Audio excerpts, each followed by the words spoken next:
PSC ഡയറിയിലേക്ക് സ്വാഗതം. നമ്മൾ ഇന്നിവിടെ പഠിക്കാൻ പോകുന്നത് കമ്പ്യൂട്ടർ എന്നൊരു ടോപ്പിക്കാണ്. ഇത് കേരള PSCയുടെ 65ാം വാർഷിക വിശേഷാൽ പതിപ്പിൽ കൊടുത്തിട്ടുള്ള കമ്പ്യൂട്ടർ എന്ന് പറയുന്ന ടോപ്പിക്കായിട്ട് ബന്ധപ്പെട്ട വിവരങ്ങളാണ് നമ്മൾ പഠിക്കാൻ പോകുന്നത്. നിങ്ങൾ ഈ ചാനൽ ഇതുവരെ സബ്സ്ക്രൈബ് ചെയ്തിട്ടില്ലെങ്കിൽ സബ്സ്ക്രൈബ് ചെയ്യുക. ഞാൻ ഇതിനകത്ത് ഈ പുസ്തകത്തിലുള്ള എല്ലാ ടോപ്പിക്കും വീഡിയോ ആക്കിയിട്ടുണ്ട്. അപ്പോൾ അത് പല ടൈമിലായിരിക്കും ഇടുന്നത്. അതുകൊണ്ട് നിങ്ങൾ ബെല്ലൈക്കൺ എനേബിൾ ചെയ്ത് നോട്ടിഫിക്കേഷൻ എനേബിൾ ചെയ്യുക. ഞാൻ എപ്പോൾ വീഡിയോ അപ്ലോഡ് ചെയ്താലും നിങ്ങൾക്ക് കിട്ടുന്ന രീതിയിൽ ചെയ്യുക. കാരണം പരീക്ഷ 3 മാസത്തിനുള്ളിൽ വരും. അതിനുള്ളിൽ ഈ പുസ്തകം നിങ്ങൾക്ക് കവർ ചെയ്യാൻ പറ്റിയാൽ ഏറെക്കുറെ നിങ്ങൾക്ക് സ്കോർ ചെയ്യാൻ പറ്റും. കാരണം ഞാൻ ഈ പുസ്തകം മൊത്തം വായിച്ചു നോക്കിയപ്പോൾ എനിക്ക് മനസ്സിലായത് നമ്മുടെ റാങ്ക് ഫയലിലൊന്നും കാണാത്ത വ്യത്യസ്തമായ പുതിയ പോയിന്റുകൾ ഒത്തിരി ഇതിനകത്ത് ആഡ് ചെയ്തിട്ടുണ്ട്. മിക്ക ടോപ്പിക്കിലും ആഡ് ചെയ്തിട്ടുണ്ട്. നിങ്ങൾ ഈ ക്ലാസ് കാണുമ്പോൾ നിങ്ങൾക്ക് ബോധ്യപ്പെടും. അപ്പോൾ നമുക്കിത് ക്ലാസ്സിലേക്ക് പോകാം. ആദ്യത്തെ പോയിന്റ് എന്ന് പറയുന്നത് ഏറ്റവും കൂടുതൽ ശേഷിയുള്ള കമ്പ്യൂട്ടർ അത് സൂപ്പർ കമ്പ്യൂട്ടർ എന്നാണ്. അല്ലെ, അത് നമുക്കറിയാം. സൂപ്പർ കമ്പ്യൂട്ടറാണ് ഏറ്റവും ഫാസ്റ്റസ്റ്റും അല്ലെ ഏറ്റവും എഫിഷ്യൻ്റ് ആയിട്ടുള്ള കമ്പ്യൂട്ടർ സൂപ്പർ കമ്പ്യൂട്ടറാണ്. ഇനി അതാണ് ആദ്യം പറയുന്നത്. ഏറ്റവും കൂടുതൽ ശേഷിയുള്ള കമ്പ്യൂട്ടർ എന്ന് പറയുന്നത് സൂപ്പർ കമ്പ്യൂട്ടർ. ഇത് ചിലപ്പോൾ ഓപ്ഷനിൽ ചിലപ്പം ഏറ്റവും കൂടുതൽ ശേഷിയുള്ള കമ്പ്യൂട്ടർ താഴെ ചിലപ്പോൾ ഓരോ കമ്പ്യൂട്ടർ ചെറിയ ടൈപ്പ് കമ്പ്യൂട്ടറിൻ്റെ ഒക്കെ പേര് കൊടുത്തേക്കും. അപ്പോൾ സൂപ്പർ കമ്പ്യൂട്ടറാണ് അല്ലെ അതിൽ ശരിക്കും ശേഷിയുള്ള കമ്പ്യൂട്ടർ എന്ന് പറയുന്നത്. ഒരു ക്രെഡിറ്റ് കാർഡിന്റെ വലിപ്പം മാത്രമുള്ള കമ്പ്യൂട്ടർ ഏതെന്നാണ്. അത് റാസ്ബെറി ആണ്. Raspberry pi. ഒരു ക്രെഡിറ്റ് കാർഡിന്റെ വലിപ്പം ഒന്ന് ആലോചിച്ച് നോക്കുക. നമ്മുടെ ATM കാർഡ് അല്ലെ, ഒരു ക്രെഡിറ്റ് കാർഡിന്റെ വലിപ്പം മാത്രമുള്ള കമ്പ്യൂട്ടർ ഉണ്ട്. അതാണ് റാസ്ബെറി പൈ എന്ന് പറയുന്നത്. റാസ്ബെറി പൈ ഒരേ സമയം തന്നെ ഇൻപുട്ട് ഉപകരണമായും ഔട്ട്പുട്ട് ഉപകരണമായും ഉപയോഗിക്കാൻ കഴിയുന്ന ഉപകരണമാണ് ടച്ച് സ്ക്രീൻ എന്ന് പറയുന്നത്. അല്ലെ, നമ്മുടെ മൊബൈൽ ഫോണിന്റെ ടച്ച് സ്ക്രീൻ അങ്ങനെയല്ലേ. നമ്മൾ ഒരേ സമയം തന്നെ എന്ത് ചെയ്യും, അതിലേക്ക് വിവരങ്ങളും നമ്മൾ കൊടുക്കും. ഇപ്പോൾ ഉദാഹരണത്തിന് നമ്മൾ പാട്ട് കേൾക്കണമെങ്കിൽ ജസ്റ്റ് ടച്ച് ചെയ്യുമ്പോൾ പാട്ട് കേൾക്കാൻ പറ്റും അല്ലേ. അത് നിർത്തണമെങ്കിലും ടച്ച് ചെയ്യുമ്പോൾ സ്റ്റോപ്പ് ആക്കാനും പറ്റും. അപ്പോൾ ഇൻപുട്ടും ഔട്ട്പുട്ടും ആയിട്ട് തന്നെ ടച്ച് സ്ക്രീൻ യൂസ് ചെയ്യുന്നുണ്ട്. കൂടുതൽ കമ്പ്യൂട്ടർ അത് നമ്മുടെ ATMന്റെ ടച്ച് സ്ക്രീനും അങ്ങനെ തന്നെയല്ലേ. നമ്മൾ അങ്ങോട്ട് ഇൻസേർട്ട് ചെയ്ത് പൈസ എടുക്കാനും ഇടാനും ഒക്കെ ഒരേ രീതിയിൽ തന്നെയാണ് ഉപയോഗിക്കുന്നത് ടച്ച് സ്ക്രീന്. കൂടുതൽ കമ്പ്യൂട്ടറുകൾ ഒന്നിച്ചുപയോഗിക്കുന്നതിനായി ഉപയോഗിക്കുന്ന ഉപകരണമാണ് ഹബ്ബ് എന്ന് പറയുന്നത് ഹബ്ബ്. നിങ്ങൾ ഇത് പഠിക്കുമ്പോൾ ഈ ഹബ്ബിനെ ഒന്ന് സൂക്ഷിച്ചോളണം. ഹബ്ബ് എപ്പോഴും ചോദിക്കാറുണ്ട്. ഹബ്ബ്, റൂട്ടർ, ഇതൊക്കെ മിക്കവാറും തിരിഞ്ഞു പോകും. എല്ലാം ഫങ്ഷൻ ഒരേപോലെയൊക്കെ തന്നെയാണ്. ഹബ്ബും പിന്നെ സ്വിച്ച് റൂട്ടറിന് ഇച്ചിരി വ്യത്യാസമുണ്ട്. അപ്പോൾ ഹബ്ബും സ്വിച്ചൊക്കെ സാമ്യം തോന്നും. അതുകൊണ്ട് നന്നായിട്ട് നമുക്ക് പഠിക്കണം. നമുക്ക് പഠിച്ചു പോകാം. ഹബ്ബിനെ ഒന്ന് നോട്ട് ചെയ്തോളൂ. കൂടുതൽ കമ്പ്യൂട്ടറുകൾ ഒന്നിച്ചുപയോഗിക്കുന്നതിനായി ഉപയോഗിക്കുന്ന ഉപകരണമാണ് ഹബ്ബ്. മോഡത്തിന്റെ സ്പീഡ്, മോഡം എന്ന് പറയുന്ന മോഡുലേറ്റർ ഡിമോഡുലേറ്റർ എന്നതിൻ്റെ മുഴുവൻ പേര്. മോഡത്തിന്റെ സ്പീഡ് അളക്കുന്ന യൂണിറ്റ് ബിറ്റ്സ് പെർ സെക്കൻഡ് ആണ്. Bits per second. ലോകത്തിലെ ആദ്യത്തെ പേഴ്സണൽ കമ്പ്യൂട്ടർ എന്ന് പറയുന്നത് കെൻബാക്ക് ആണ്. കെൻബാക്ക് 1 1970. ഞാൻ ഇത് പറയുമ്പോൾ ഒരു കാര്യം പറഞ്ഞോട്ടെ. ഈ കമ്പ്യൂട്ടറുമായിട്ട് ബന്ധപ്പെട്ട് PSCയുടെ കയ്യിൽ PSC ഇറക്കിയ പുസ്തകത്തിലുള്ള വിവരങ്ങളാണ് ഞാനിവിടെ തന്നുകൊണ്ടിരിക്കുന്നത്. ഒരുപക്ഷെ ഈ വിവരങ്ങളൊന്നും ആയിരിക്കത്തില്ല നിങ്ങളുടെ SCERT NCERT ടെക്സ്റ്റിൽ പറഞ്ഞിട്ടുള്ളത്. അപ്പോൾ അങ്ങനെയുള്ളപ്പോൾ നിങ്ങളുടെ ശ്രദ്ധയിൽപ്പെടുവാണെങ്കിൽ അത് നിങ്ങൾ കമൻറ്റ് ചെയ്താൽ അത് എല്ലാവർക്കും മനസ്സിലാക്കാൻ പറ്റും. കമൻറ്റ് ചെയ്യുന്നതിലൂടെ അറിയാൻ പറ്റും. ഞാനിപ്പോൾ ഇത് പുസ്തകത്തിൽ ഇങ്ങനെ ആയതുകൊണ്ട് ആ പുസ്തകം നിങ്ങൾക്ക് പരിചയപ്പെടുത്തി തരുന്നതേ ഉള്ളൂ. നമ്മുടെ പരിധിയിൽ നിൽക്കാത്ത പോയിന്റുകളൊക്കെ ഇതിനകത്തുണ്ടാകും. പിന്നെ ഞാൻ പറഞ്ഞു അങ്ങനെയൊക്കെ ഇതൊക്കെ പരീക്ഷയ്ക്ക് ചോദിച്ചാൽ എന്ത് ചെയ്യും എന്ന് ചോദിച്ചാൽ നമുക്കിവിടെ ചെയ്യാൻ പറ്റുന്നത് ഇപ്പോൾ കമ്പ്യൂട്ടർ IT ആയിട്ട് ബന്ധപ്പെട്ട് 2023-ലും 2022-ലും ചോദിച്ചിട്ടുള്ള ക്വസ്റ്റ്യൻസ് വർക്കൗട്ട് ചെയ്യുക. അതിൽ ഒരു ചോദ്യത്തിന് എന്ത് ഉത്തരമാണോ PSC അന്ന് കൊടുത്തിട്ടുള്ളത് അതേ ചോദ്യം ഇപ്പോൾ ആവർത്തിച്ച് വന്നാൽ അതേ ഉത്തരം തന്നെ നമുക്ക് കൊടുക്കുക എന്നുള്ളതേ നമുക്ക് പറയാൻ പറ്റൂ. പിന്നെ നമുക്ക് SCERT ടെക്സ്റ്റിൽ എന്താണോ അല്ലെങ്കിൽ NCERT ടെക്സ്റ്റിൽ എന്താണോ പറഞ്ഞിട്ടുള്ളത് ആ കാര്യം വെച്ചുകൊണ്ട് ആ ടെക്സ്റ്റ് വെച്ചുകൊണ്ട് നമുക്ക് പലപ്പോഴും PSCയുടെ ചോദ്യത്തെ ചലഞ്ച് ചെയ്യാൻ പറ്റും. അപ്പോൾ ഞാനിവിടെ പഠിപ്പിച്ചുകൊണ്ടിരിക്കുന്നതാണ് ഈ പുസ്തകത്തിലെ വിവരങ്ങളാണ്. നിങ്ങളുടെ ശ്രദ്ധയിൽപ്പെടുകയാണെങ്കിൽ അത് കമൻറ്റ് ചെയ്യുക. അപ്പോൾ എല്ലാവർക്കും അത് മനസ്സിലാക്കി തിരുത്തി പഠിച്ചു പോകാൻ പറ്റും. അടുത്തൊരു പോയിന്റാണ് കോഡ്ലെസ് മൗസിൽ ഉപയോഗിക്കുന്ന തരംഗം. അത് ഇൻഫ്രാറെഡ് തരംഗമാണ്. നിങ്ങൾക്ക് അറിയാമല്ലോ, ഇപ്പോൾ മൗസ് വയർ ഉപയോഗിക്കാത്ത കേബിൾ ഉപയോഗിക്കാത്ത മൗസ്, അതാണ് കോഡ്ലെസ് മൗസ്. കോഡ്ലെസ് മൗസിൽ ഉപയോഗിക്കുന്ന തരംഗം വെച്ചാൽ ഇൻഫ്രാറെഡ് തരംഗമാണ് ഉപയോഗിക്കുന്നത്. ഇൻഫ്രാറെഡ് റേസ് അല്ലേ. അടുത്തൊരു പോയിന്റ് നോക്കാം. സ്മാർട്ട് ഫോൺ എന്ന നിലയിൽ വിൽപ്പനയ്ക്കെത്തിയ ആദ്യ ഉൽപ്പന്നം അത് എറിക്സൺ സോണി എറിക്സൺ R380 ആണ്. അതായത് സ്മാർട്ട് സ്മാർട്ട് ഫോൺ എന്ന നിലയിൽ വിൽപ്പനയ്ക്കെത്തിയ ആദ്യ ഉൽപ്പന്നമാണ്. സ്മാർട്ട് ഫോൺ ഇപ്പം നിങ്ങൾക്കല്ല, കൊച്ചു കുട്ടികൾക്ക് പോലും അറിയാം സ്മാർട്ട് ഫോൺ. ഈ സ്മാർട്ട് ഫോണിൻ്റെ മുമ്പ് പണ്ട് നിങ്ങൾക്കറിയാലോ, ആദ്യമൊക്കെ നോക്കിയൊക്കെ ആയിരുന്നു ഉപയോഗിച്ചുകൊണ്ടിരുന്നത്. അത് പിന്നീടാണ് ആൻഡ്രോയിഡ് ഓപ്പറേറ്റിംഗ് സിസ്റ്റം അവതരിപ്പിച്ചതിന് ശേഷമാണ് സ്മാർട്ട് ഫോണുകളൊക്കെ രംഗത്തിറങ്ങിയത്. അപ്പോൾ സ്മാർട്ട് ഫോൺ എന്ന നിലയിൽ വിൽപ്പനയ്ക്കെത്തിയ ആദ്യ ഉൽപ്പന്നം എന്ന് പറയുന്നത് ഈ എറിക്സൺ ആണ്. എറിക്സൺ R380 ആണ്. എറിക്സൺ R380, അതായത് ഇന്നത്തെ നമ്മുടെ സ്മാർട്ട് ഫോണുകളുടെയൊക്കെ ഒരു മുൻഗാമി എന്ന് പറയാം. ഡിജിറ്റൽ സർക്യൂട്ടിൻ്റെ ബേസിക് ബിൽഡിംഗ് ബ്ലോക്ക് എന്നറിയപ്പെടുന്നത് ലോജിക് ഗേറ്റ് ആണ്. ലോജിക് ഗേറ്റ് ഡിജിറ്റൽ സർക്യൂട്ടിൻ്റെ ബേസിക് ബിൽഡിംഗ് ബ്ലോക്ക്. ഡിജിറ്റൽ സർക്യൂട്ടിൻ്റെ ബേസിക് ബിൽഡിംഗ് ബ്ലോക്ക് എന്ന് പറയുന്നത് ലോജിക് ഗേറ്റ് ആണ്. ചിലർക്കൊക്കെ ഇതൊക്കെ കേൾക്കുമ്പോഴേ ദഹിക്കത്തില്ല, അല്ലെങ്കിൽ കൂടുതൽ ആൾക്കാർക്കും IT എന്ന് പറയുന്ന ഒരു ടോപ്പിക്ക് ദഹിക്കുന്ന ഒരു ടോപ്പിക്കല്ല. അതുകൊണ്ട് ഒരു കാര്യം നമുക്ക് അറിയാൻ പാടില്ലാത്താണെങ്കിൽ നിരന്തരം കേൾക്കുമ്പോൾ നമുക്കൊരു കണക്ഷൻ അതിൽ കിട്ടും. അതുകൊണ്ട് ഇതൊക്കെ റിപ്പീറ്റ് അടിച്ച് നിങ്ങൾ കേൾക്കുക. മൗസിൻ്റെ ഉപജ്ഞാതാവ്, ഇതൊക്കെ നമ്മുടെ ബേസിക് ക്വസ്റ്റ്യൻസ് ആണ്. ഡഗ്ലസ് ഏംഗൽബർട്ട് ആണ് അല്ലേ. മൗസിൻ്റെ ഉപജ്ഞാതാവ് ഡഗ്ലസ് ഏംഗൽബർട്ട് ആണ്. ഏതിൻ്റെ സ്പീഡാണ് KIPS ഉപയോഗിച്ച് അളക്കുന്നത്? അത് പ്രോസസ്സറിൻ്റെ സ്പീഡാണ്. പ്രോസസ്സർ അല്ലേ, പ്രോസസ്സറിൻ്റെ സ്പീഡാണ് KIPS ഉപയോഗിച്ച് അളക്കുന്നത്. കമ്പ്യൂട്ടർ പ്രവർത്തിക്കുമ്പോൾ അതിൻ്റെ വിവിധ ഘടകങ്ങളും ഭാഗങ്ങളുമായി നിരന്തരം വിവരവിനിമയം സാധ്യമാക്കുന്നത് മദർ ബോർഡാണ് അല്ലെ. മദർ ബോർഡാണ് അതിൻ്റെ ഓൾ ഇൻ ഓൾ എന്ന് പറയുന്നത് അല്ലേ. മദർ ബോർഡിലാണ് എല്ലാം കണക്ട് ചെയ്ത് വെച്ചിട്ടുള്ളത്. അപ്പോൾ കമ്പ്യൂട്ടർ പ്രവർത്തിക്കുമ്പോൾ അതിൻ്റെ വിവിധ ഘടകങ്ങളും ഭാഗങ്ങളുമായി നിരന്തരം വിവരവിനിമയം സാധ്യമാക്കുന്നത് മദർ ബോർഡാണ്. Mother board. ഇപ്പം നിങ്ങൾ ഇതൊക്കെ ഒരു പോയിന്റായിട്ടാണ് പഠിച്ചു പോകുന്നത്. പക്ഷേ എക്സാം ഹാളിൽ ചെല്ലുമ്പോൾ ഇതൊക്കെ ഒരു സ്റ്റേറ്റ്മെന്റ് ആക്കുമ്പോഴാണ് കിളി പറക്കുന്നത് അല്ലേ. അപ്പോൾ നോക്കുക, കമ്പ്യൂട്ടർ പ്രവർത്തിക്കുമ്പോൾ അതിൻ്റെ വിവിധ ഘടകങ്ങളും ഭാഗങ്ങളുമായി നിരന്തരം വിവരവിനിമയം സാധ്യമാക്കുന്നത് മദർ ബോർഡാണ്. കമ്പ്യൂട്ടറിൽ സേവ് ചെയ്ത ഫയലുകൾ എവിടെയാണ് സൂക്ഷിക്കുന്നത്? അത് ഹാർഡ് ഡിസ്ക് ആണ്. ഹാർഡ് ഡിസ്ക് എന്ന് പറയുന്നത് കമ്പ്യൂട്ടറിൻ്റെ ഒരു സ്റ്റോറേജ് ഡിവൈസ് ആണ് ഹാർഡ് ഡിസ്ക് എന്ന് പറയുന്നത് അല്ലേ. കമ്പ്യൂട്ടറിൽ സേവ് ചെയ്ത ഫയലുകളാണ്, വെറുതെ ഫയലല്ല. ഒരു ഫയൽ സേവ് ചെയ്തിട്ടുണ്ടെങ്കിൽ അതെവിടെ കാണും? അത് ഹാർഡ് ഡിസ്കിൽ കാണും അല്ലേ. ഹാർഡ് ഡിസ്കിൽ.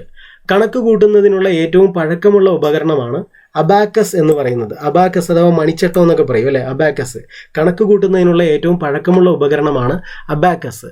CD-യിൽ വിവരങ്ങൾ രേഖപ്പെടുത്തുന്നത് എന്തുപയോഗിച്ചാണ്? അത് ലേസർ ബീം ഉപയോഗിച്ചിട്ടാണ് CD-യിൽ വിവരങ്ങൾ രേഖപ്പെടുത്തുന്നത്. ഇതൊക്കെ ശരിക്കും പഠിക്കേണ്ട കാര്യമില്ല, ഇതൊക്കെ ഒരു ഇൻഫർമേഷനാണ്. ഇൻഫർമേഷൻ അല്ലേ. CD-യിൽ വിവരങ്ങൾ രേഖപ്പെടുത്തുന്നത് ലേസർ ബീം ഉപയോഗിച്ചിട്ടാണ്. ഹാർഡ് ഡിസ്കിന്റെ വേഗത അളക്കുന്നത് റവല്യൂഷൻസ് പെർ മിനിറ്റ് എന്നാണ്. Revolutions per minute. ഹാർഡ് ഡിസ്കിന്റെ HDD എന്ന് പറയും, ഹാർഡ് ഡിസ്ക് ഡ്രൈവ് അല്ലെ. ഹാർഡ് ഡിസ്കിന്റെ വേഗത അളക്കുന്ന ഏകകം എന്ന് പറയുന്നത് റവല്യൂഷൻസ് പെർ മിനിറ്റ് ആണ്. ബൈനറി സംഖ്യ അടിസ്ഥാനമാക്കിയ ഉപകരണമാണ് കമ്പ്യൂട്ടർ എന്ന് പറയുന്നത്. ബൈനറി സംഖ്യ 0യും 1 ഈ 2 ഡിജിറ്റ് മാത്രം. ഈ 2 ഡിജിറ്റ് വെച്ചിട്ടുള്ള കളികളെ കമ്പ്യൂട്ടറിന് അറിയത്തുള്ളൂ. അല്ലാതെ കമ്പ്യൂട്ടറിന് നമ്മുടെ ABCD പറയുന്ന അക്ഷരങ്ങളൊന്നും അറിയത്തില്ല. നമ്മൾ ഈ പറയുന്ന ABCDയോ നമ്മുടെ ഭാഷയോ അടിച്ചു കൊടുക്കുമ്പോൾ ആ ഭാഷയെ കമ്പ്യൂട്ടറിന് മനസ്സിലാകുന്ന ബൈനറി ഭാഷയായിട്ടുള്ള 0, 1 എന്ന ഭാഷയിലേക്ക് കൺവേർട്ട് ചെയ്തിട്ടാണ് കമ്പ്യൂട്ടർ മനസ്സിലാക്കിയെടുക്കുന്നത്. എന്നിട്ട് കമ്പ്യൂട്ടർ ഒരു റിസൾട്ട് അവതരിപ്പിക്കും. ആ റിസൾട്ടും ബൈനറി ഭാഷയിലാണ്.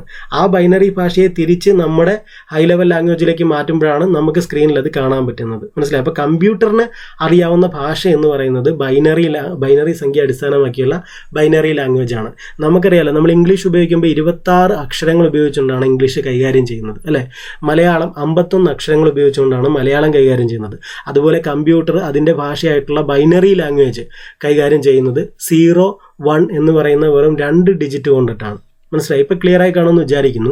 മൈക്രോ പ്രോസസ്സർ പ്രവർത്തിപ്പിക്കുമ്പോൾ ഉണ്ടാകുന്ന ചൂട് ആഗിരണം ചെയ്യുന്ന ഉപകരണമാണ് ഹീറ്റ് സിങ്ക് എന്ന് പറയുന്നത്. Heat sink. മൈക്രോ പ്രോസസ്സർ പ്രവർത്തിക്കുമ്പോൾ ഉണ്ടാകുന്ന ചൂട് ആഗിരണം ചെയ്യുന്ന ഉപകരണമാണ് ഹീറ്റ് സിങ്ക്. ഇനി നിങ്ങൾ എവിടെയെങ്കിലും നിങ്ങളുടെ കമ്പ്യൂട്ടർ നന്നാക്കാൻ ചെല്ലുമ്പോൾ അപ്പോൾ അഥവാ തുറന്നു വെച്ചിട്ടുണ്ടെങ്കിൽ നിങ്ങൾ ഇതൊക്കെ ഒന്ന് ചോദിച്ച് മനസ്സിലാക്കണം അല്ലേ. ഹീറ്റ് സിങ്ക് ഏതാണെന്ന് വെച്ചാൽ അവർ കാണിച്ചു തരും. അതിൻ്റെ പ്രോസസ്സറിൻ്റെ കൂടെ തന്നെ ഉണ്ട് അല്ലേ. അടുത്ത ഒരു പോയിന്റ്, ലോകത്തിലെ ആദ്യ മൈക്രോ പ്രോസസ്സർ എന്ന് പറയുന്നത് ഇന്റൽ 4004 ആണ്. 4004. ഇത് ചോദിച്ചിട്ടുള്ള ക്വസ്റ്റ്യൻ ആണ്. ലോകത്തിലെ ആദ്യത്തെ മൈക്രോ പ്രോസസ്സർ എന്ന് ചോദിച്ചാൽ അത് ഇന്റൽ 4004 അല്ലേ. ഇന്ത്യയിലെ ആദ്യത്തെ സൂപ്പർ കമ്പ്യൂട്ടർ ഏതെന്ന് വെച്ചാൽ പരം 8000 ആണ്. പരം 8000. ഇന്ത്യയിലെ ആദ്യത്തെ സൂപ്പർ കമ്പ്യൂട്ടർ പരം 8,000 പരം 8,000. കമ്പ്യൂട്ടറിന്റെ തലച്ചോറ് CPU ആണ്, സെൻട്രൽ പ്രോസസ്സിംഗ് യൂണിറ്റ്. കമ്പ്യൂട്ടറിന്റെ തലച്ചോറ് CPU. സൂപ്പർ കമ്പ്യൂട്ടറുകൾ ആദ്യമായി നിലവിൽ വന്നത് 1960-ലാണ്. ഇതൊരു പുതിയ അറിവായിരിക്കും അല്ലെ. 1960-ലാണ് സൂപ്പർ കമ്പ്യൂട്ടറുകൾ ആദ്യമായി നിലവിൽ വന്നത്. പ്രിന്റ് ചെയ്ത ഡോക്യുമെന്റുകൾ അറിയപ്പെടുന്നത് ഹാർഡ് കോപ്പി എന്നാണ്. ഹാർഡ് കോപ്പി, ഉദാഹരണത്തിന് നമ്മളിപ്പോൾ ഒരു ബയോഡാറ്റ സെറ്റ് ചെയ്തു, ഒരു ബയോഡാറ്റ തയ്യാറാക്കി, ആ ബയോഡാറ്റ പ്രിന്റ് എടുത്ത് നമ്മുടെ കയ്യിലേക്ക് കിട്ടുമ്പോൾ അതിനെ ഹാർഡ് കോപ്പി എന്ന് പറയും. ഇനി പ്രിന്റ് എടുക്കുന്നതിന് മുമ്പ് നമ്മൾ തയ്യാറാക്കിയിട്ട് സേവ് ചെയ്യുമല്ലോ, ആ സേവ് ചെയ്ത് കമ്പ്യൂട്ടറിനുള്ളിൽ കിടക്കുന്നതിനെ സോഫ്റ്റ് കോപ്പി എന്ന് പറയും. അതായത് നമ്മളൊരു ബയോഡാറ്റ തയ്യാറാക്കി, അത് സോഫ്റ്റ് കോപ്പി. ആ സോഫ്റ്റ് കോപ്പി പ്രിന്റ് എടുത്ത് പേപ്പറിലേക്ക് കിട്ടുന്നത് ഹാർഡ് കോപ്പി. ആദ്യത്തെ പോർട്ടബിൾ കമ്പ്യൂട്ടർ എന്ന് പറയുന്നത് ഓസ്ബോൺ ആണ്. ഓസ്ബോൺ 1 ആദ്യത്തെ പോർട്ടബിൾ കമ്പ്യൂട്ടർ അല്ലെ. പോർട്ടബിൾ കമ്പ്യൂട്ടർ കൊണ്ട് നടക്കാൻ പറ്റുന്ന ആദ്യത്തെ കമ്പ്യൂട്ടറാണ്. പോർട്ടബിൾ കമ്പ്യൂട്ടർ എന്ന് പറയുന്നത് ഓസ്ബോൺ 1 ആണ്. ഓസ്ബോൺ 1. ഇവിടെ അപ്ലോഡ് ചെയ്യുന്ന എല്ലാ വീഡിയോയുടെയും പരീക്ഷ നമ്മൾ ടെലഗ്രാം ചാനലിൽ നടത്താറുണ്ട്. അതുകൊണ്ട് ടെലഗ്രാമിൽ ജോയിൻ ചെയ്യുക. ഡിസ്ക്രിപ്ഷൻ ബോക്സിൽ അതിൻ്റെ ലിങ്ക് കൊടുത്തിട്ടുണ്ട്. ഏത് രജിസ്റ്ററാണ് CPU-വിലെ പ്രവർത്തന മേഖലയായി ഉപയോഗിക്കുന്നത്? അത് അക്യൂമുലേറ്റർ ആണ്. ഏത് രജിസ്റ്ററാണ് CPU-വിലെ പ്രവർത്തന മേഖലയായി ഉപയോഗിക്കുന്ന അക്യൂമുലേറ്റർ ആണ്. ഇത് നമ്മൾ ഇത്രയും പോയിന്റുകൾ വായിച്ചു പോകുമ്പോൾ അതിൻ്റെ ഇടയ്ക്കൊരു സാധാരണ പോയിന്റായിട്ട് അത് വായിച്ചു പോവുകയാണ്. പക്ഷേ എൻ്റെ മനസ്സ് പറയുന്നത് ഇതൊരു പക്ഷേ സ്റ്റേറ്റ്മെന്റിൽ കയറ്റിയിടാൻ സാധ്യതയുണ്ട് ഈ ഒരു പോയിന്റ്. ഏത് രജിസ്റ്ററാണ് CPU-വിലെ പ്രവർത്തന മേഖല? നമ്മൾ എക്സാം ഹാളിൽ ഇരിക്കുമ്പോഴായിരിക്കും ഇതൊക്കെ കൂലങ്കഷമായിട്ട് ഈ വാക്കുകളിലേക്കൊക്കെ നോക്കുന്നത് അല്ലേ. ഏത് രജിസ്റ്ററാണ് CPU-വിലെ പ്രവർത്തന മേഖലയായി ഉപയോഗിക്കുന്നത്? അക്യൂമുലേറ്റർ പ്രവർത്തന മേഖലയായി ഉപയോഗിക്കുന്നത് അക്യൂമുലേറ്റർ ആണ്. ഓസ്ബോൺ 1 പുറത്തിറങ്ങിയത് 1981-ലാണ് അല്ലെ. അപ്പം നമ്മളിവിടെ ഒരു 1960 പഠിച്ചല്ലോ. അതെന്താണ്? അത് സൂപ്പർ കമ്പ്യൂട്ടറുകൾ ആദ്യമായി നിലവിൽ വന്നത് 1960-ലാണ്. ഇതാ ഓസ്ബോൺ 1 പുറത്തിറങ്ങുന്ന വർഷം 1981-ലാണ്. അപ്പോൾ എന്താണ് ഓസ്ബോൺ 1? ആദ്യത്തെ പോർട്ടബിൾ കമ്പ്യൂട്ടറാണ് ഓസ്ബോൺ 1. അപ്പോൾ സൂപ്പർ കമ്പ്യൂട്ടർ ആദ്യമായി നിലവിൽ വരുന്നത് 1960-ലും അതിനുശേഷം അല്ലെ ആദ്യത്തെ പോർട്ടബിൾ കമ്പ്യൂട്ടർ ആയിട്ടുള്ള ഓസ്ബോൺ 1 1981-ലും അല്ലെ. നമുക്ക് നോക്കാം. അടുത്തത് സെലക്ട്, ഡ്രാഗ്, ഡബിൾ ക്ലിക്ക് എന്നീ ഫംഗ്ഷനുകളുള്ള മൗസിന്റെ ഭാഗം ഏതാണ്? അത് ഇടത് ഭാഗം. ഇത് കമ്പ്യൂട്ടർ യൂസ് ചെയ്യുന്ന എല്ലാവർക്കും അറിയാം, ഇടത് ഭാഗം അല്ലെ. ഇടത് ഭാഗത്താണ് സെലക്ട് ചെയ്യുന്നതും ഡ്രാഗ് ചെയ്യുന്നതും ഡബിൾ ക്ലിക്ക് ചെയ്യുന്നതും. പേജ് ചലിപ്പിക്കുക, ചിത്രങ്ങളും മറ്റും സൂം ചെയ്യുക എന്നിവയ്ക്ക് സഹായിക്കുന്ന മൗസിന്റെ ഭാഗം എന്ന് പറയുന്നത് സ്ക്രോൾ വീലാണ് അല്ലെ. സ്ക്രോൾ വീലാണ് അതിന് സഹായിക്കുന്നത്. മോണിറ്ററിൽ കാണുന്ന വിവിധ ഐക്കണുകളെ സെലക്ട് ചെയ്യുന്നതിനും അവയെ ചലിപ്പിക്കുന്നതിനും സഹായിക്കുന്ന ഉപകരണമാണ് മൗസ്. ഇതൊക്കെ ബേസിക് ആണ്. കോമ്പാക്ട് ഡിസ്കിന്റെ പരമാവധി സംഭരണ ശേഷി 700 മെഗാബൈറ്റ് ആണ്. 700 MB എന്ന് പറയും. നിങ്ങൾ ആ CD നിങ്ങളുടെ കയ്യിലുണ്ടെങ്കിൽ ഒന്ന് എടുത്ത് നോക്കുക. ജസ്റ്റ് ഇത് പഠിക്കേണ്ട, പകരം ആ CD-യുടെ മുകളിൽ എഴുതിയിട്ടുണ്ട് 700 MB എന്ന് എഴുതിയിട്ടുണ്ട്. പ്രകാശരശ്മികളുടെ സഹായത്തോടെ പ്രവർത്തിക്കുന്ന മൗസാണ് ഒപ്റ്റിക്കൽ മൗസ് എന്ന് പറയുന്നത്. പ്രകാശരശ്മികളുടെ സഹായത്തോടെ പ്രവർത്തിക്കുന്ന മൗസുകളാണ് ഒപ്റ്റിക്കൽ മൗസ് എന്ന് പറയുന്നത്. അപ്പോൾ അടുത്ത ഇതിൻ്റെ ബാക്കി പോയിന്റ് നമുക്ക് നോക്കാം. ഇതൊക്കെ നമ്മൾ ചിലതൊക്കെ വ്യത്യസ്തമായ പോയിന്റുകളുണ്ട്, റാങ്ക് ഫയൽ ഇല്ലാത്ത പോയിന്റുകളുണ്ട്. അപ്പോൾ നിങ്ങൾ ആ ടെലഗ്രാം ചാനൽ ജോയിൻ ചെയ്യണം. നിങ്ങൾ ഈ വീഡിയോ ഇഷ്ടപ്പെട്ടുവെങ്കിൽ നിങ്ങൾ ലൈക്ക് ചെയ്യണം, ലൈക്ക് ചെയ്യാൻ മറന്നു പോകരുത്. പിന്നെ നിങ്ങൾ ചെയ്യേണ്ട ഒരു ഹെൽപ്പ് എന്ന് പറയുന്നത്, നിങ്ങൾക്ക് ഇത് പ്രയോജനപ്പെടുമെങ്കിൽ നിങ്ങൾ തീർച്ചയായിട്ടും ഇത് ഷെയർ ചെയ്യണം. നിങ്ങളുടെ സുഹൃത്തുക്കൾക്ക് വാട്സപ്പിലേക്കോ ഒക്കെ നിങ്ങൾ ഷെയർ ചെയ്ത് സഹകരിക്കുക. അടുത്തത്, പലതരം ഫയൽ സിസ്റ്റങ്ങൾ തയ്യാറാക്കേണ്ടി വരുമ്പോൾ ഹാർഡ് ഡിസ്കിനെ വിവിധ ഭാഗങ്ങളായി തിരിക്കുന്നത് ഏത് പേരിൽ അറിയപ്പെടുന്നു? പാർട്ടീഷൻ എന്നാണ് പറയുന്നത്. പാർട്ടീഷൻ അല്ലേ.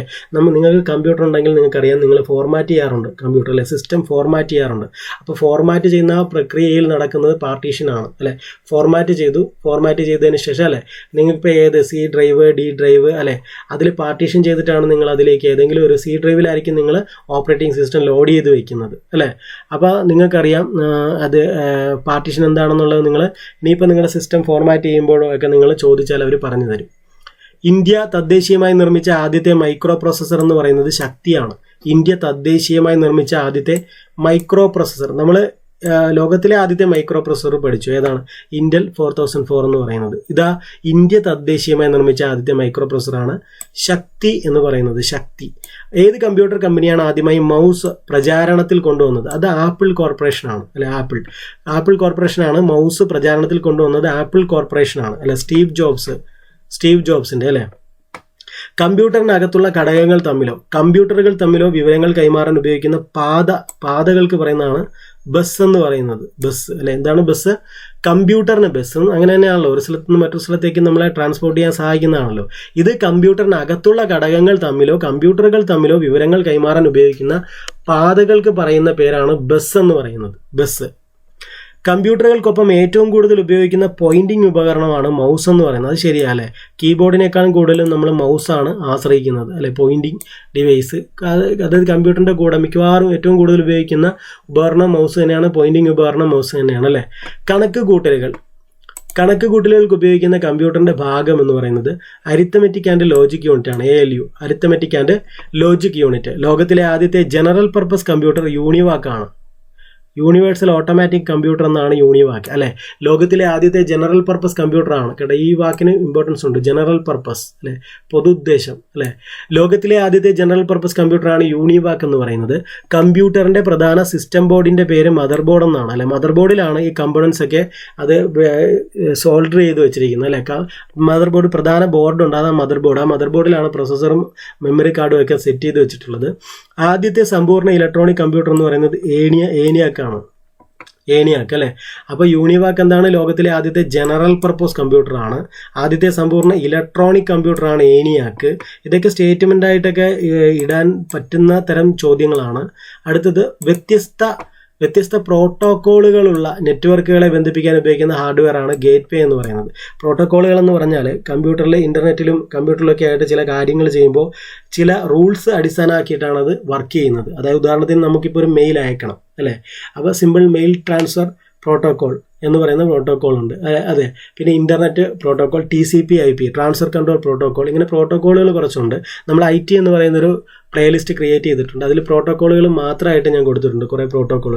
അപ്പോൾ നമ്മളൊരു മെയിൽ അയക്കുമ്പോൾ പ്രോട്ടോക്കോൾ, അതേപോലെ മെയിൽ സ്വീകരിക്കുമ്പോൾ പ്രോട്ടോക്കോൾ വർക്ക് ചെയ്യുന്നുണ്ട്, ഇന്റർനെറ്റ് യൂസ് ചെയ്യുമ്പോൾ പ്രോട്ടോക്കോൾ വർക്ക് ചെയ്യുന്നുണ്ട്. അപ്പോൾ ഇതൊക്കെ പ്രോട്ടോക്കോൾ മീൻസ് ചില റൂൾസുകൾ സെറ്റ് ചെയ്തിട്ടുണ്ട്, അതിനെ അടിസ്ഥാനമാക്കിയിട്ടാണ് ഇതൊക്കെ വർക്ക് ചെയ്യുന്നത്. അപ്പോൾ വ്യത്യസ്ത പ്രോട്ടോക്കോൾ, ഞാനിപ്പോൾ പറഞ്ഞ TCP/IP ആകാം, അല്ലെങ്കിൽ സിമ്പിൾ മെയിൽ ട്രാൻസ്ഫർ പ്രോട്ടോക്കോൾ അല്ലെ, SMTP ആകാം, ഇങ്ങനെ എന്ത് POP പ്രോട്ടോക്കോൾ ഉണ്ട്, PPP അല്ലേ.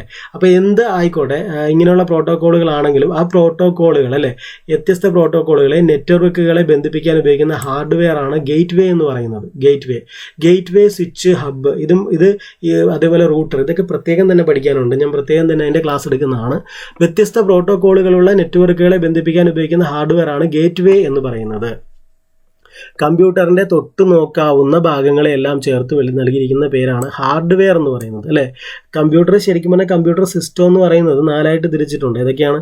ഹാർഡ്വെയർ, സോഫ്റ്റ്വെയർ, ഫേംവെയർ, ലീവ്വെയർ എന്നാണ് അല്ലേ. സോഫ്റ്റ്വെയർ എന്ന് പറയുന്നത് ആ കമ്പ്യൂട്ടറിന് ഉള്ളിലിടുന്ന, നമ്മളെ ഒരു ജോലി ചെയ്യാൻ നമ്മുടെ യൂസറിനെ സഹായിക്കുന്ന പ്രോഗ്രാമുകളൊക്കെയാണ് എന്ത് പറയുന്നത്? സോഫ്റ്റ്വെയർ എന്ന് പറയുന്നത്. അതേപോലെ ഹാർഡ്വെയർ എന്ന് പറഞ്ഞാൽ കമ്പ്യൂട്ടറിനെ തൊടാൻ പറ്റുന്ന ഭാഗങ്ങളെയാണ് ഹാർഡ്വെയർ എന്ന് പറയുന്നത്.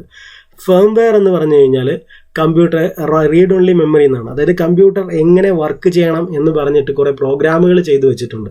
ആ പ്രോഗ്രാമുകൾ ചെയ്തു വെച്ചിരിക്കുന്നത് റീഡ് ഓൺലി മെമ്മറിയിലാണ്. ഫേംവെയർ എന്ന് പറയുന്നത് റോമിനെ തന്നെയാണ് ഹാർഡ്വെയർ സോഫ്റ്റ്വെയർ ഫേംവെയർ എന്ന് പറയുന്നത്. അപ്പോൾ ലീവ്വെയർ എന്ന് പറഞ്ഞു കഴിഞ്ഞാൽ ആരാണോ കമ്പ്യൂട്ടർ ഉപയോഗിക്കുന്നത് അയാളെയാണ് ലീവ്വെയർ എന്ന് പറയുന്നത്.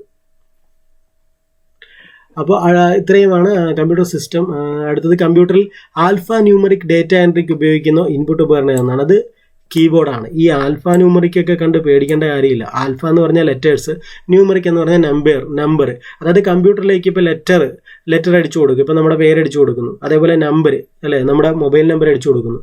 അപ്പോൾ മൊബൈൽ നമ്പർ അടിച്ച് ഏത് വഴിയാണ് ഇത് അടിച്ചു കൊടുക്കുന്നത്? കീബോർഡ് വഴി അല്ലേ. അപ്പോൾ കമ്പ്യൂട്ടറിൽ ആൽഫ ന്യൂമറിക് ഡേറ്റ എൻട്രി അല്ല, അങ്ങോട്ട് ഡേറ്റ കൊടുക്കുകയാണ് നമ്മൾ. പേരായാലും നമ്മുടെ ഫോൺ നമ്പർ ആയാലും ഡേറ്റ, അത് ഡേറ്റയാണല്ലോ, ഡേറ്റ അങ്ങോട്ട് കൊടുക്കുന്നത് നമ്മൾ കീബോർഡ് ഉപയോഗിച്ചിട്ടാണ്.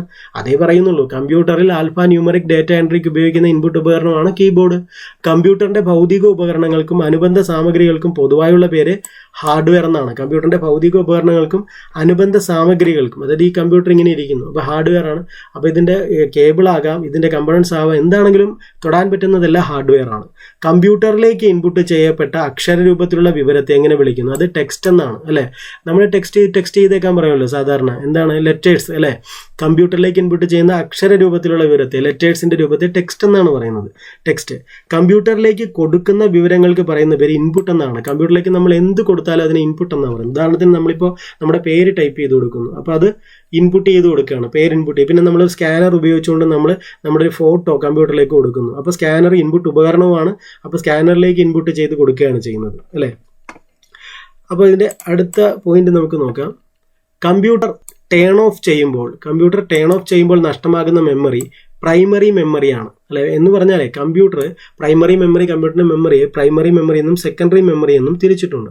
ഈ പ്രൈമറി മെമ്മറിയിൽ വരുന്നതാണ് റാമും റോമും. ഇതിനെ കണക്ട് ചെയ്തിട്ടൊരു പ്ലേലിസ്റ്റിൽ വീഡിയോ കിടപ്പുണ്ട്, നമ്മുടെ IT എന്ന് പറഞ്ഞിട്ട്. അപ്പോൾ കമ്പ്യൂട്ടറിന്റെ മെമ്മറിയെ രണ്ടായിട്ട് തിരിച്ചിട്ടുണ്ട്. പ്രൈമറി മെമ്മറി എന്നും മെയിൻ മെമ്മറി എന്നും കമ്പ്യൂട്ടർ മെമ്മറിയെ രണ്ടായിട്ട് തിരിച്ചിട്ടുണ്ട്. പ്രൈമറി മെമ്മറിയിലാണ് റാമും റോമും വരുന്നത്. RAM random access memory, ROM read only memory.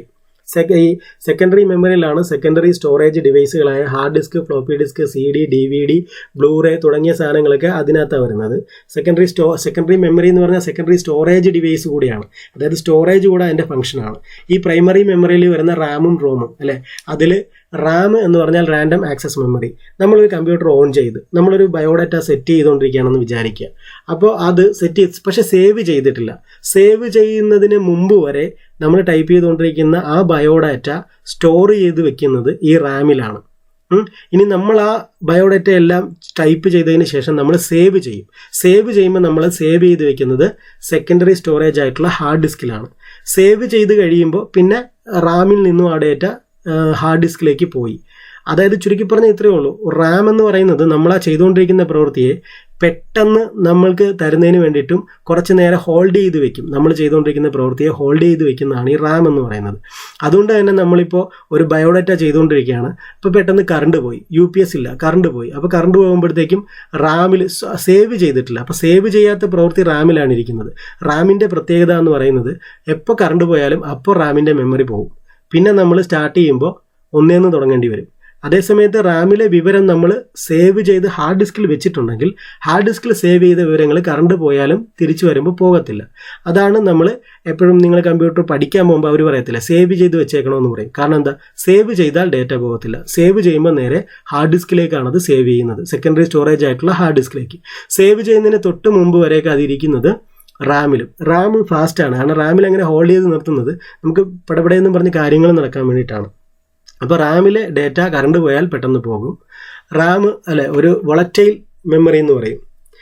റോമിലെ ഡേറ്റ അങ്ങനെ പോകത്തില്ല. പ്രൈമറി മെമ്മറി ആണെങ്കിൽ കൂടിയും റോം എന്ന് പറഞ്ഞാൽ റീഡ് ഓൺലി മെമ്മറി. അതിൽ നമ്മൾ കുറേ വിവരങ്ങൾ ഓൾറെഡി കമ്പ്യൂട്ടറിൽ ഇപ്പോൾ കട്ട് എന്ന് പറയുന്ന ഒരു കാര്യം അല്ലേ, ഒരു ടെക്സ്റ്റ് നമ്മൾ സെലക്ട് ചെയ്തിട്ട് കട്ട് എന്ന് പറയുന്ന ഒരു ഓപ്ഷൻ നമ്മൾ ക്ലിക്ക് ചെയ്യുമ്പോൾ അത്രയും ഭാഗം കട്ടായി പോകും അല്ലേ. അതേപോലെ കമ്പ്യൂട്ടറിൽ ഷട്ട് ഡൗൺ എന്ന് പറയുന്നതിൽ ക്ലിക്ക് ചെയ്യുമ്പോൾ കമ്പ്യൂട്ടർ ഓട്ടോമാറ്റിക്കലി ഷട്ട് ആവുന്നുണ്ട് അല്ലേ. അപ്പോൾ ഈ പ്രവൃത്തികളൊക്കെ ഇപ്പോൾ ഷട്ട് ഡൗൺ എന്ന് പറയുന്ന പ്രവൃത്തി അതിൽ ക്ലിക്ക് ചെയ്യുമ്പോൾ കമ്പ്യൂട്ടർ ഓഫ് ആകണം. അതേപോലെ കട്ട് എന്ന ഒരു ഓപ്ഷനിൽ ക്ലിക്ക് ചെയ്യുമ്പോൾ അത് സെലക്ട് ചെയ്ത ടെക്സ്റ്റ് കട്ടാവണം, അല്ലെങ്കിൽ സെലക്ട് ചെയ്ത ഒബ്ജക്റ്റ് കട്ടാകണം. ഇങ്ങനെയൊക്കെ പ്രോഗ്രാം ചെയ്ത് കൊടുത്തിട്ടുള്ളത് കൊണ്ടാണ് അതിനനുസരിച്ചിട്ട് അതിൽ ക്ലിക്ക് ചെയ്യുമ്പോൾ കമ്പ്യൂട്ടർ പ്രവർത്തിക്കുന്നത്. അപ്പോൾ ഇത്തരത്തിൽ പ്രോഗ്രാമുകൾ ചെയ്തു വെച്ചിട്ടുള്ളത് റോമിലാണ്. അപ്പോൾ അതുകൊണ്ടാണ് റീഡ് ഓൺലി മെമ്മറി എന്ന് പറയുന്നത്. അപ്പം നമുക്ക് അതിൽ ചേഞ്ചസ് വരുത്തുന്ന പ്രോഗ്രാമേഴ്സാണ്. അപ്പോൾ അതാണ് കമ്പ്യൂട്ടർ ടേൺ ഓഫ് ചെയ്യുമ്പോൾ നഷ്ടമാകുന്ന മെമ്മറി എന്ന് പറഞ്ഞാൽ പ്രൈമറി മെമ്മറിയാണ്. പ്രൈമറി മെമ്മറി റാമിലുള്ള റാമാണ് പ്രധാനമായിട്ടും ഇതിലിവിടെ സൂചിപ്പിക്കുന്നത്. റാമിലെ ഡേറ്റ നഷ്ടമാകും. അടുത്തത് കമ്പ്യൂട്ടറുകളുടെ ചരിത്രമാണ്.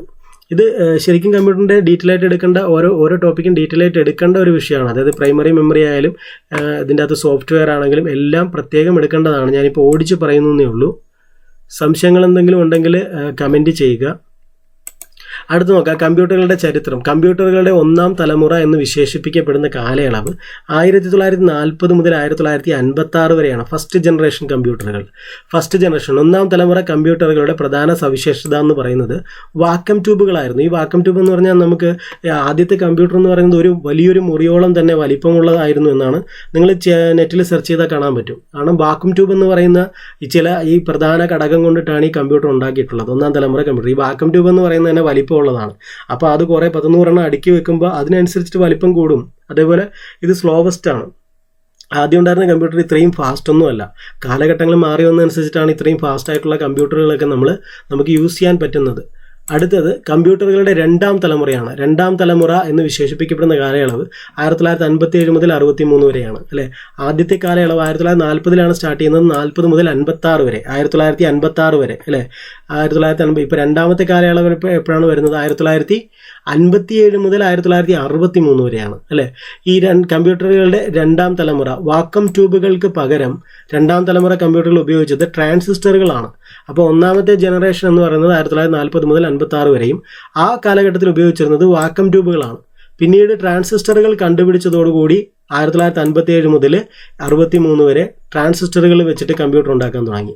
അതിനുശേഷമാണ് പിന്നെ കമ്പ്യൂട്ടറുകളുടെ മൂന്നാം തലമുറ അല്ലേ. അതിൽ IC ചിപ്പുകൾ, ഇൻ്റഗ്രേറ്റഡ് സർക്യൂട്ട് എന്ന് പറയുന്ന IC ചിപ്പുകൾ കണ്ടുപിടിച്ചതോടുകൂടി 1964 മുതൽ 71 വരെ അത് കമ്പ്യൂട്ടറിൽ ഉപയോഗിക്കാൻ തുടങ്ങി. അങ്ങനെ മൂന്നാമത്തെ കമ്പ്യൂട്ടർ വന്നു. അപ്പോൾ ഒന്നാമത്തെ കമ്പ്യൂട്ടറിൽ വാക്വം ട്യൂബുകളാണ്. വാക്വം ട്യൂബുകൾ കണ്ടുപിടിച്ചപ്പോഴാണ് അത് വെച്ചിട്ട് ഒന്നാം തലമുറ കമ്പ്യൂട്ടർ 1940 വരെ 40 മുതൽ 56 വരെ വരുന്നത്. അപ്പോൾ അങ്ങനെ ഇരിക്കുമ്പോഴാണ് നമ്മൾ ട്രാൻസിസ്റ്റർ കണ്ടുപിടിക്കുന്നത്. ട്രാൻസിസ്റ്റർ കണ്ടുപിടിച്ചതിന് ശേഷം 1957 മുതൽ 63 വരെ അതായിരുന്നു. അപ്പോഴാണ് നമ്മൾ IC ചിപ്പ് കണ്ടുപിടിക്കുന്നത്. IC ചിപ്പ് കണ്ടുപിടിച്ചതിന് ശേഷം 64 മുതൽ 71 വരെ പിന്നീട് കമ്പ്യൂട്ടറുകളിൽ അതാണ് വരുന്നത് അല്ലേ. പിന്നെ നാലാമത്തെ കമ്പ്യൂട്ടർ അല്ലേ, നാലാമത്തെ തലമുറ എന്ന് പറയുന്നത് 1971 മുതൽ 89 വരെയാണ്. മൈക്രോ പ്രോസസ്സറുകളുടെ കണ്ടുപിടുത്തമാണ് നാലാം തലമുറ കമ്പ്യൂട്ടറുകൾ രൂപീകരിക്കപ്പെടാൻ കാരണം. മൈക്രോ പ്രോസസ്സർ കണ്ടുപിടിച്ചതോടുകൂടി 71 മുതൽ 89 വരെ പിന്നീട് അതായി കമ്പ്യൂട്ടറിൽ ഉപയോഗിക്കാൻ. അപ്പോൾ നാലാമത്തെ തലമുറ. അപ്പോൾ ആദ്യത്തേത് വാക്വം ട്യൂബ്, രണ്ടാമത്തേത് ട്രാൻസിസ്റ്റർ, മൂന്നാമത്തെ IC ചിപ്പ്, നാലാമത്തേത് മൈക്രോ പ്രോസസ്സറുകൾ. എത്രാം തലമുറ കമ്പ്യൂട്ടറിലാണ് ആർട്ടിഫിഷ്യൽ ഇൻ്റലിജൻസ് അഥവാ ആർട്ടിഫിഷ്യൽ AI കൃത്രിമ ബുദ്ധി എന്ന സങ്കേതം പ്രയോജനപ്പെടുത്താൻ ആരംഭിച്ചത്? അത് അഞ്ചാമത്തെ കമ്പ്യൂട്ടർ, അഞ്ചാമത്തെ ജനറേഷനിലാണ് അല്ലേ. റോബോട്ടുകളൊക്കെ ഉപയോഗിക്കുന്നത് ഈ അഞ്ചാമത്തെ ജനറേഷനാണ്. റോബോട്ടുകളൊക്കെ വന്നിട്ടുള്ളത്, റോബോട്ട് അറിയാലോ, ആർട്ടിഫിഷ്യൽ ഇൻ്റലിജൻസ് വെച്ചിട്ടാണ് റോബോട്ട് വർക്ക് ചെയ്യുന്നത്. അതൊക്കെ അഞ്ചാം തലമുറയിലാണ് അല്ലേ. കമ്പ്യൂട്ടറുകളുടെ അഞ്ചാം തലമുറ രംഗപ്രവേശം ചെയ്തത് 1989 മുതലാണ്, 1989 മുതൽ. അപ്പോൾ ഇത്രയുമാണ് കമ്പ്യൂട്ടറിൻ്റെ ഒരു ബേസിക് എന്ന് പറയുന്ന ഒരു സംഗതിയായിട്ട് നമ്മൾ പഠിക്കുന്നത്. ഇതിൽ എന്തെങ്കിലും നിങ്ങൾക്ക് മിസ്മാച്ച് ചെയ്തതായിട്ട് തോന്നുന്നുണ്ടെങ്കിൽ നിങ്ങൾ കമൻറ്റ് ചെയ്ത് അറിയിക്കുക, നമുക്ക് തിരുത്തി പോകാൻ അടുത്ത ക്ലാസ് എടുക്കുമ്പോൾ. ഞാൻ ഈ PSC ബുള്ളറ്റിനിലെ കാര്യങ്ങളാണ് പറഞ്ഞു തന്നിട്ടുള്ളത്. അപ്പോൾ നിങ്ങൾ ഷെയർ ചെയ്യുക, ലൈക്ക് ചെയ്യുക. Thank you.